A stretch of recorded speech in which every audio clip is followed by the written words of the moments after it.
Hello and welcome back to another episode of Imperfect Marketing. I'm your host, Kendra Corman. I'm coming to you today with another candid conversation about the twists and turns of marketing and life.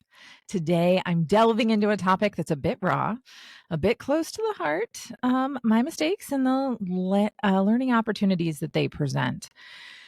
So I need to stop right here. The fact that I said delving means that AI wrote that. So I did. I could have edited it, but I wanted you to hear it. Delve and ethos are two words that AI loves to give me when I ask it to help me step up the content a little bit to have some more energy and more excitement. Anyway, if you're a fan of the personality assessments, you might be familiar with DISC. I'm an ID. That's influence and dominance. I am a party waiting for a place to happen who's going to make decisions with a snap, right? Um, and my husband, Byron, is CS, which is compliance and steadiness. He often reminds me that moving fast can mean missing details. He is super detailed. He can analyze and analyze. And he says that in times of war, we as a pair are unbeatable because we know our strengths. We stay in our lanes and we play off each other. We are amazing. And by war, I don't mean actual war, but like a crisis that needs handled or any real situation that needs dealt with. We are an unstoppable pair. And I love that about us. But making decisions and moving forward all the time as quickly as I do isn't always good. But as long as you're learning and adjusting, that's really all that matters.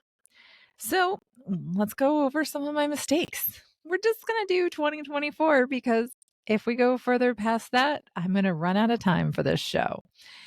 All right. Mistake number one, my newsletter overhaul. So I introduced a 3-2-1 reflection style email newsletter. 3 marketing insights, 2 action items, and 1 question to ponder. I thought it was brilliant. It's this format that my boss at Rochester University, where I'm adjunct faculty, had introduced me to. And we use it for my student reflections in the class so that every week they're able to reflect and sort of come up with their own kind of journal. I thought it was brilliant. My readers, not so much. Click rates, down. Podcast stats, down. Too much content, too many choices. I think it just overwhelmed them. The formatting probably could have been a little bit better. It just wasn't as engaging. It wasn't as easy to read. I was sort of hoping that they were going to embrace and enjoy these little snippets and go to pick and choose what they wanted to read more about. Not so much. So after 8 weeks, a little bit shorter than my usual test period, I knew it was time for a change. So back to the drawing board I went. And I came out again with another story driven format that's going to resonate much better. And it is resonating much better. I know that stories sell.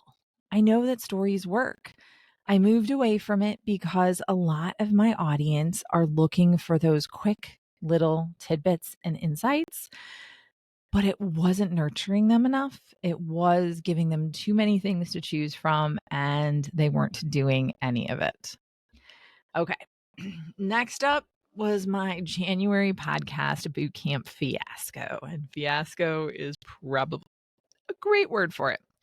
So picture this. I'm under the weather, sick as a dog, tired, sleeping in, going to bed early, taking NyQuil and some Advil cold and sinus or something. I was juggling a million things with the sickness, and I sent out ads on Facebook with links to the last July's landing page. Talk about a baseball moment, right? I couldn't believe I did it. Was it preventable? 100%. It boiled down to me not double checking. It's one of the perils of the D in my DISC profile. But I believe that we can learn from everything that we do. So I took action. I now have Carol, a virtual assistant, who is a godsend.